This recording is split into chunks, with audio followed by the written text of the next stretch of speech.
Holy moly. Hey guys, how are you? It's Rafa here, welcome to my channel.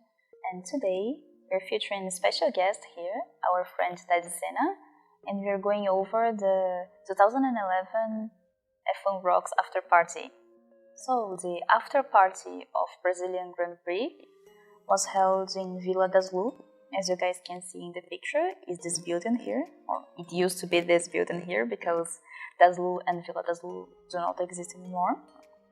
And the party was on the rooftop, all this part of the building that's made of glass. It was a huge club. And Daslu itself used to be a place like Fidenza village in Italy, full of trendy and fashion brands and good restaurants and stuff. One thing to have in mind when we think about this last Grand Prix of the year here in Brazil is that, of course, the after party of F1 Rocks was also happening, but if I remember correctly, I think Ferrari, Red Bull and McLaren had their own parties. So, yes, not all the drivers were there.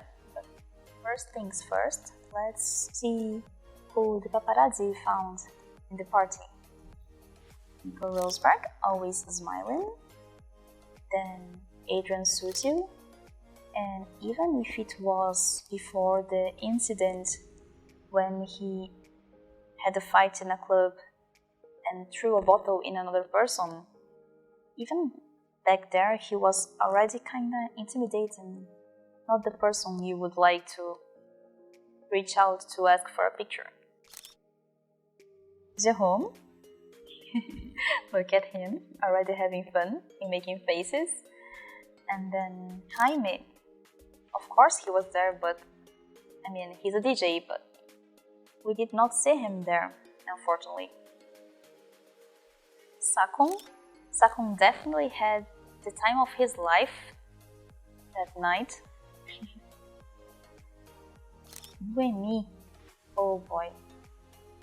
You do not see Buemi there, or maybe I don't remember, but I think I did not see him. Did not also see Jenson, but the paparazzi also didn't. Yet it was in the newspaper on the next day he was partying hard in the dance floor, not in the VIP zone, but like really in the middle of the dance floor and dancing like a queen. I wish I had seen him, but okay. Oh yes, and by the way, this time my partner in crime when it comes to F1 was not with me. She was dealing with some personal issues, so she just couldn't and didn't want to go to the party. So I took with me a friend from high school days. She's lovely, and because she doesn't drink, she's like the best partner to go to a club because I don't have to babysit any drunk people. And she also remembers everything like I do, and she dances a lot, so she has tons of energy.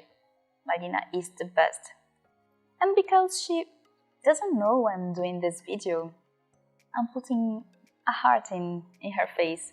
I think she wouldn't mind, but just in case, it's a green one because it's her favorite color. Okay. First picture, yes, this one was with Jérôme. And in my defense, because look at his face, right? My face, because he looks gorgeous. And it was taken by his friend. Both of the guys, they were kinda drunk. They were the kind of heavy drunk guys, and it was fun. But the moment of the picture,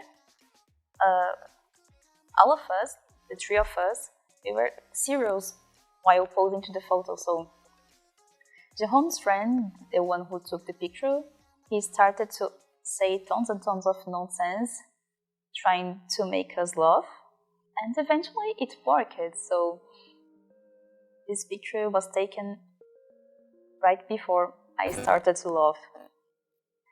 And so sorry for the weird face, but it was just hilarious. And second picture, so it's Sakon.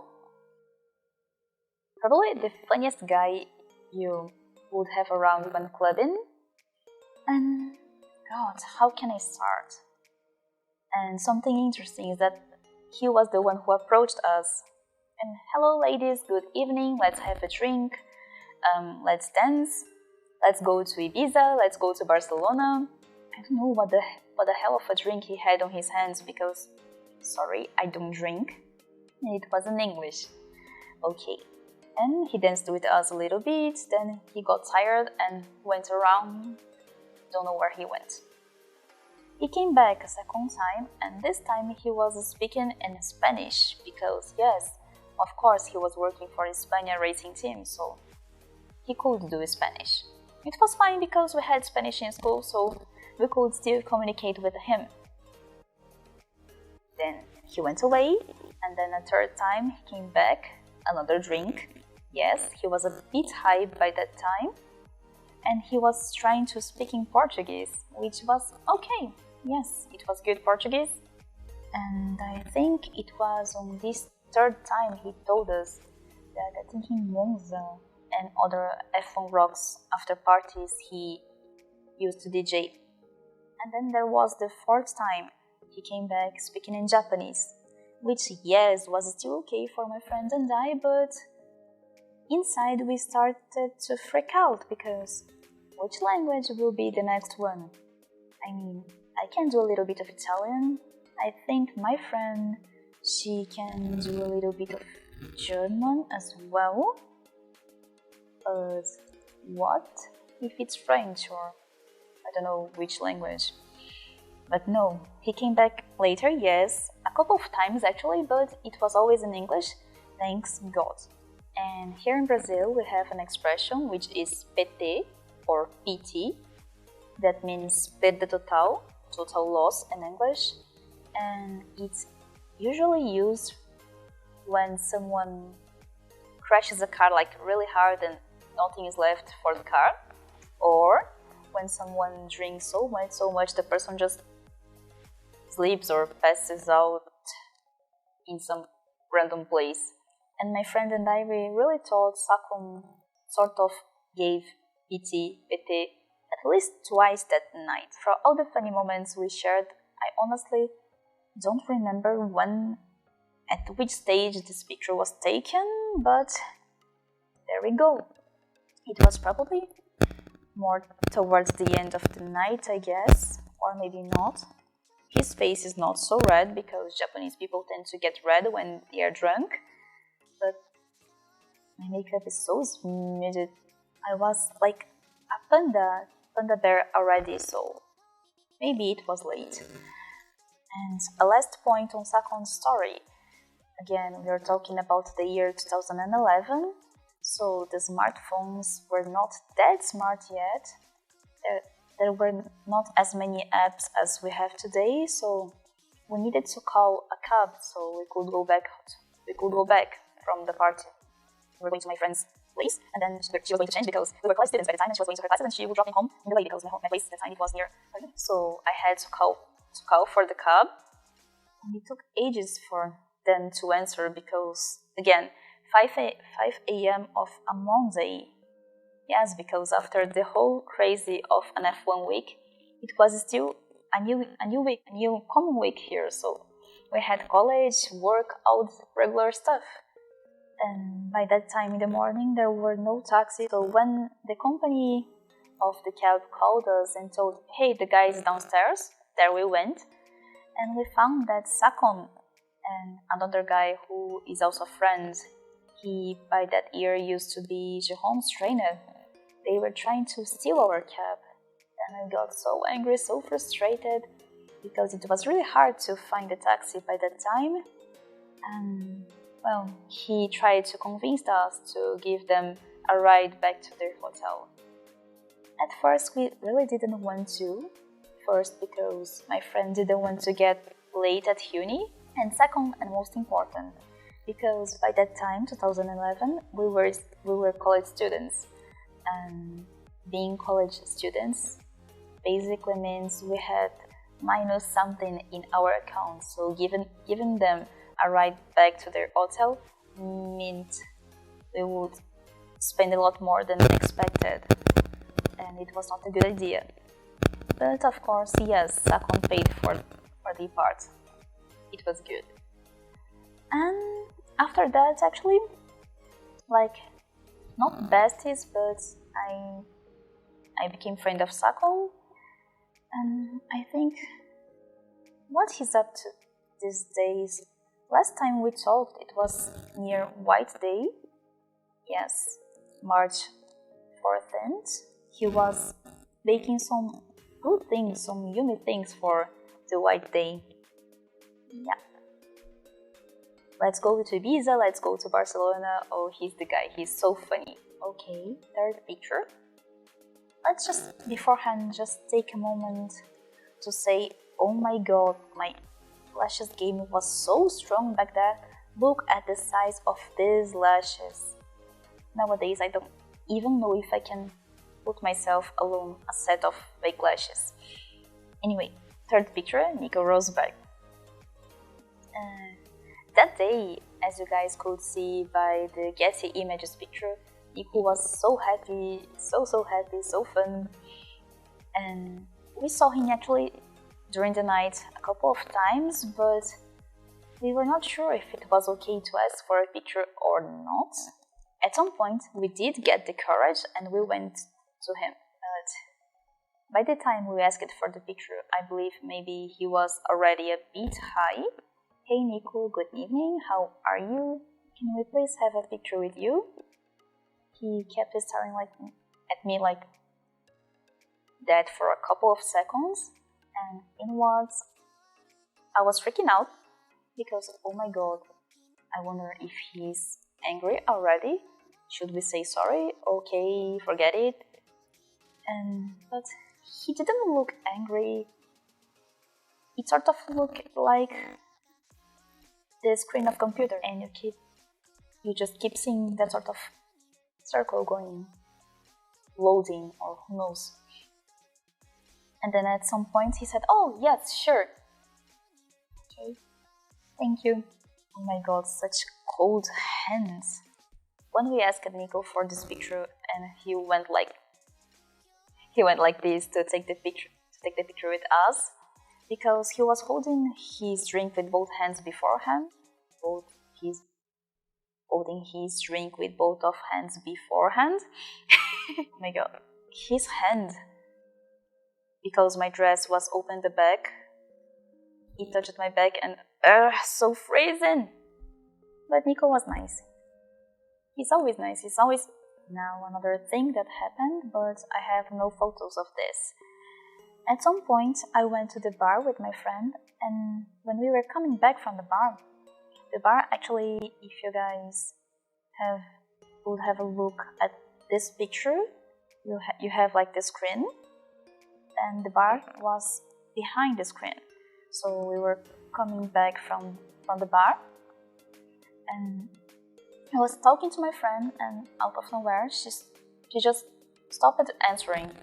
And I was searching for her. Hey, where are you? Are you here?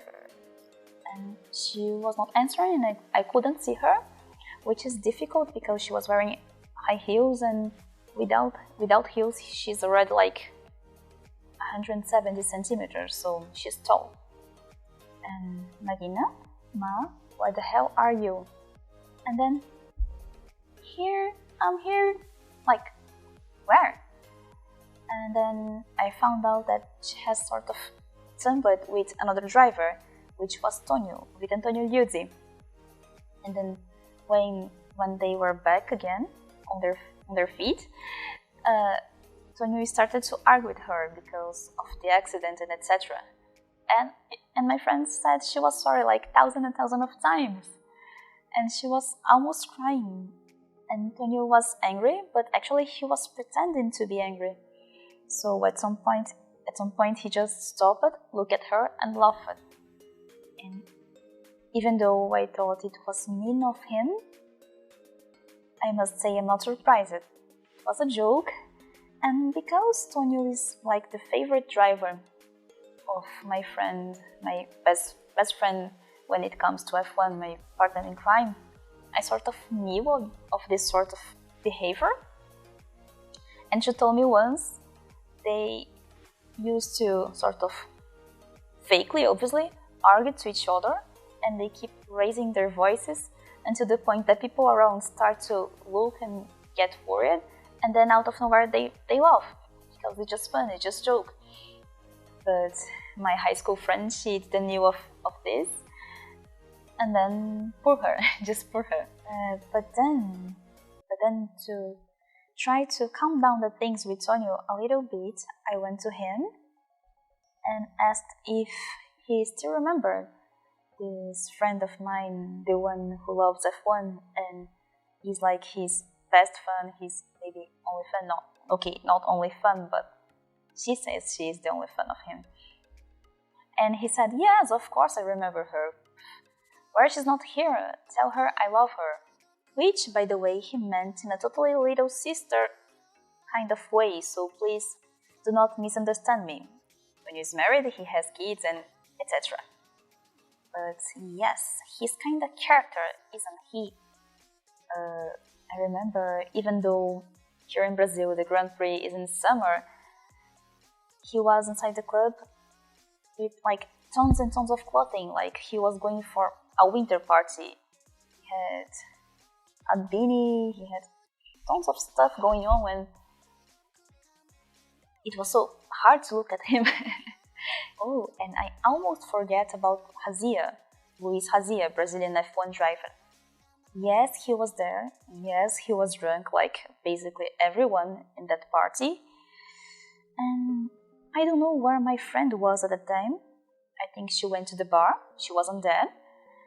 When he started to pick ice cubes from a bowl with drinks and started to throw it like anywhere, everywhere. He were like throwing the cubes, and it was so annoying because the back of my dress was open, so the droplets were freezing and they keep falling on me. And yeah, that was the first reason why I was getting angry. The second and most important one was because, God, that was dangerous, that could hit someone badly. Just don't. And when I was like ready to snap back at him, he came and he was like, oh, hello, my name is Luiz, what's your name? What? My answer was like, oi Razia, tudo bem? Meu nome é Rafaela, in Portuguese. Hey Razia, how are you? My name is Rafaela. And he was shocked because for some reason he thought I was not Brazilian. Yeah, nice to meet you. But then, even though he was drunk, he sort of presented me to the people he was hanging with, and these people were Pirelli guys, Mario and Paul. Yep, that's how I met Mario Isola and Paul Hembray. And speaking of Pirelli, actually 2011 was the year Pirelli came back after Bridgestone just decided not to renew with F1. So I'm not sure if it's the truth for the whole F1 Rocks event here in Brazil, but I remember hearing from Mario that for that night, the after party, they were the main sponsors of the whole party. And there were also some cute like bracelets, rubber bracelets with the tires, like here. Sweet. The hard one. Thanks, focus. And I am almost sure I had a yellow one as well, but I have no idea where it is. And like here, with the Senna, we do have the invitation of the party. Okay, wait. Like this.